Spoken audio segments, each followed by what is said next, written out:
closely do the East and West Coast offices work? Oh, very closely. When I started, we had the teletype machine, which uh, I think there were four a day messages back and forth.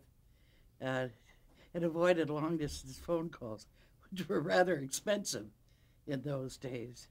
And that, but of course, today it's like being in the same office when we have our meetings, our television department, and that they're plugged in with New York is on video. Uh, so it's like having one meeting. But we always work closely with New York. Uh, the business is mainly moved out here in television. But at the beginning, it was all in New York, some in Chicago. We don't even have a Chicago office anymore.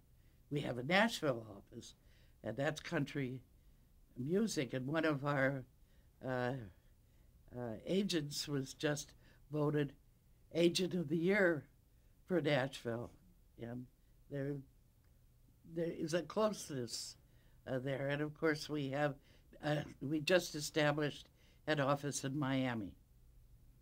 It's a new office. And of course, we have the one in London. Rome is not as important as it used to be. Uh, it's mainly all handled out of London now, but we used to have offices in Rome and I think in Munich at one time. But we've always worked closely both coasts.